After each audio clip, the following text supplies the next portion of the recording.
Well, we spoke last night about Kashmir, and the Prime Minister really feels he has it under control. I know they speak with Pakistan, and I'm sure that they will be able to do something that will be very good. We spoke about it last night at Gurugram. Mr. Modi, do you want to add?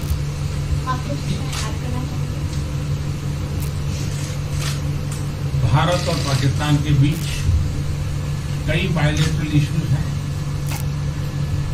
और पाकिस्तान के प्रधानमंत्री के चुनाव के बाद जब मैंने उनको टेलीफोन किया था तब मैंने उनसे कहा है कि पाकिस्तान को भी गरीबी के खिलाफ लड़ना है, भारत को भी गरीबी के खिलाफ लड़ना है, पाकिस्तान को भी अशिक्षा के खिलाफ लड़ना है, भारत को भी अशिक्षा के खिलाफ लड़ना है, पाकिस्तान को भी बीमारी के खिलाफ लड़ना है, भारत को भी बीमारी के खिलाफ लड़ना है। हम दोनों देश मिलकर के गरीबी के खिलाफ लड़ें, हमारी असुविधाओं के खिलाफ लड़ें और हम मिलकर के दोनों देश की आवाम की भलाई के लिए काम करें। ये संदेश मैंने पाकिस्तान के प्रधानमंत्री जी को भी दिया है और राष्ट्रपति ट्रंप से भी हमेशा हमारे इस बायलैटरल संबंधों के संबंध में बात होती रहती है। Between India and Pakistan, there are many bilateral issues. And after Mr. Imran Khan became the Prime Minister of Pakistan, I called him up to congratulate him, and I told him that Pakistan needs to fight poverty, India too. Pakistan needs to fight illiteracy, India too. Pakistan needs to fight disease, India too. And so together, let us join our forces to fight poverty and all the ills that are facing our two countries. Let us work together for the welfare of the people of our two countries. And this is the message that I keep giving my counterpart in Pakistan. Along with President Trump, we also keep talking about the different bilateral issues between us. Mr. Modi, would you like to have President Trump be involved in negotiating between Pakistan and India? Bharat और पाकिस्तान के सारे issues bilateral हैं और इसलिए हम दुनिया के किसी भी देश को इनके लिए कष्ट नहीं देते हैं और मुझे विश्वास है कि भारत और पाकिस्तान जो 1947 के पहले एक ही थे, हम मिलजुल करके हमारी समस्याओं पर चर्चा भी कर सकते हैं और समाधान भी कर सकते हैं। India and Pakistan have all the issues are of bilateral nature, and we do not want to give pains to any country in the world to in fact try to do anything in this, because these issues are bilateral. And I trust that before 1947, when we were one country, that even afterwards we can find solutions through discussions. Mr. President, is that offer still on the table? I'm here. I have a very good relationship with both gentlemen, and I'm here if for any reason, but I think they can do it themselves. They've been doing it for a long time.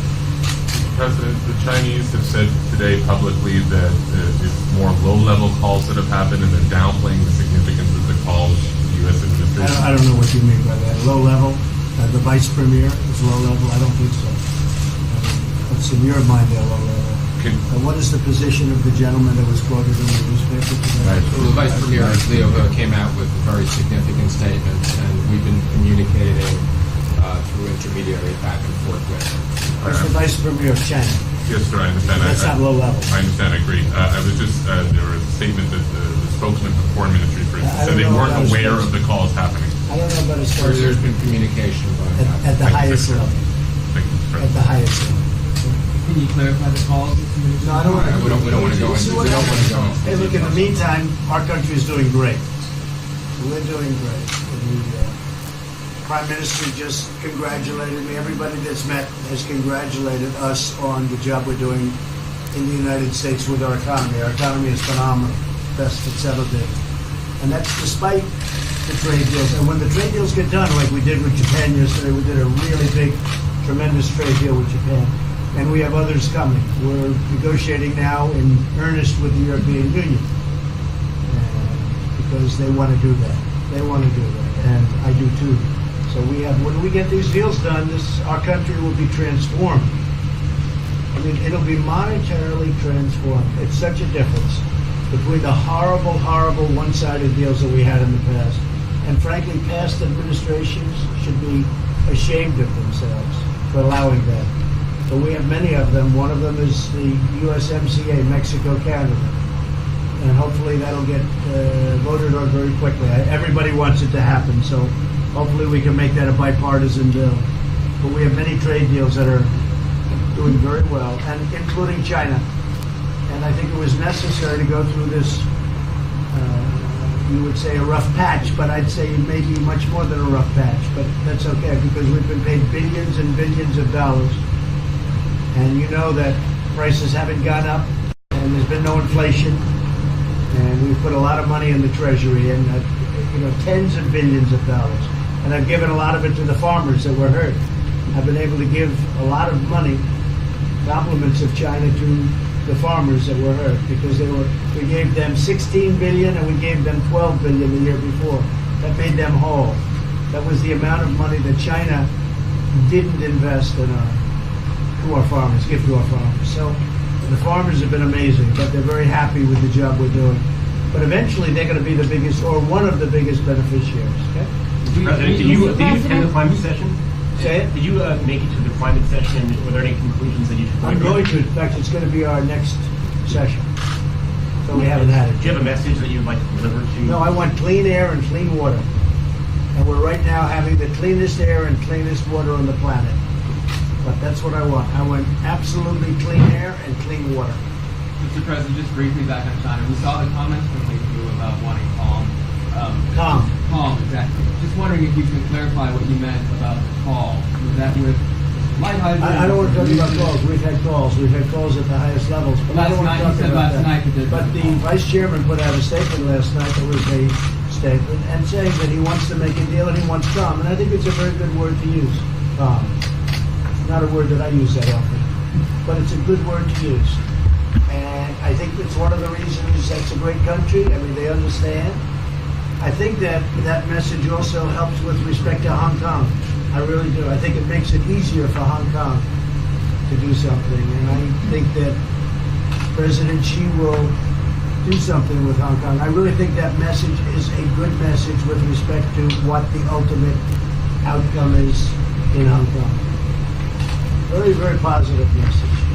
And we appreciated it. We appreciated it. What else? Anything else? Mr. President, what are your latest thoughts on your threat on pulling out of the WTO? And if you do, can I also ask Mr. President Modi what your response to that in terms of how it will affect India's trade strategy? Well, we haven't been happy with the WTO, but now we're winning cases. We won the big Airbus cases, you know. And it's a tremendous case. I mean, it's billions of dollars. That was a very recent victory, and we're winning cases now. And we're being treated more fairly now in the WTO, which we appreciate. मुझे लगता है कि हम दोनों को बात कीजिए, हम दोनों बात करते रहेंगे. जब जरूरत पड़ेगी आप लोगों को जरूर जानकारी पहुंचाएंगे. He actually speaks very good English. We just don't want to talk about it. I think that you should let us discuss these things, and when we feel the need, we will communicate to you. Mr. President, Russia has just recently said they have no intention of asking to be readmitted to the G7. However, No, I wouldn't expect they'd ask, because why would he's a proud man. He's done a real job, and why would he ask? No, it's something we discussed, and it's under discussion now. No votes or anything, but I would be inclined to say yes, and so would others, and some probably wouldn't be, but it's just a discussion. No, I would think that he wouldn't do that because he's a proud man. He wouldn't ask, but if something would happen, he would be asked, and I'm sure he would say yes to that. do you have any indication from them that they would accept? No, I think it was a very good discussion. It was the initial discussion, but it was a very good discussion. But I think it would be appropriate. I think it would be good for Russia. I think it would be good for everybody. I think it would be a positive. But it's just a discussion that we had. It was a very interesting discussion and pretty even. I think ultimately people like the idea.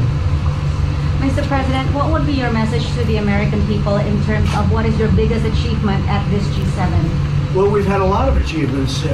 We have an achievement with Prime Minister Modi because we're doing great trade. We're doing a lot of trade with India. That's an achievement. I think, obviously, the Japan deal is a tremendous achievement because it's one of the biggest trade deals and it affects directly our farmers. Even the fact that he's taking all of the excess corn that China didn't take, hundreds of millions of dollars worth of corn, and he's buying that. Japan is buying all of that corn at a fair price. And, that was great. So that was very important. I also think that unity is very important. We had a very good, despite you read the newspaper stories, the stories bear no resemblance to what's taking place.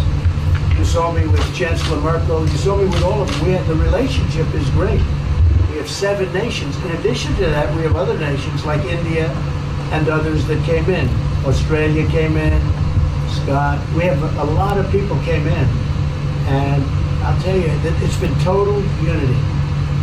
What would be the There's been area of most unity, There's been no sir? dissension.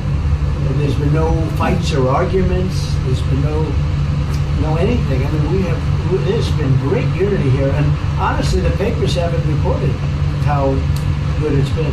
So what would be your most common ground? Is it climate change? Is it gender equality? I think we have a lot of things, but I think really the unity, the fact that we're all getting along so well, I think is one of the big takes from this. We really have good relationships, and we're doing a lot about a lot. Just so we get our reporting right, I'm going to give it one more crack on China. When you were referring earlier to the Buddha statement, which we all saw, did you mean to say that there was also a call last night, or was there not actually a call last night? There were discussions that went back and forth. Let's just leave it at that. Last night, and before last night. Yes. With China. Last with China, and before last night. Numerous. Look, they want to get something done. I've been saying that for a long reason. And why wouldn't they? They want to get something done. They've lost millions of jobs. Their supply chains are being hurt. And once those supply chains go, you can develop new supply chains. You can't get them back into China. So China is run by really a great leader. I think he's a great leader. He wants to do something. They lost over 3 million jobs in a very short period of time.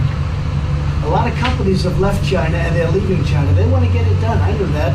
I could have told you that without talking, but we are talking. And would you still like to see U.S. companies leave China? Depends on whether or not we make a deal. If we don't make a deal, I'd like to see them leave China. Absolutely. If we make a deal, I'd like to see them stay there and do a great job. Mr. President, on the Afghanistan peace talks, do you have an updated timeline? Are there any snags? No timeline, whatever it is. We're no rush. I mean, we're there. We're really a peacekeeping force more than anything else, frankly. And said we could win that war in a very short period of time, but I'm not looking to kill 10 million people. Okay? And we are working along with the Taliban, with the government, and other people too. And we'll see what happens. No timeline. Thank you very much. We're going to be doing a news conference in a little while. Just one more thing. If you need one, do you need one? I don't think you need one. Always think I mean, I can't imagine any other question. I just want to thank the Prime Minister. He's a great leader right here. Would you allow him to have nuclear Great weapons? election result. Would you allow him to have nuclear weapons, sir? Thank you, press. Would you allow India to have Thank you, nuclear press. weapons? Thank you. Thank you, press.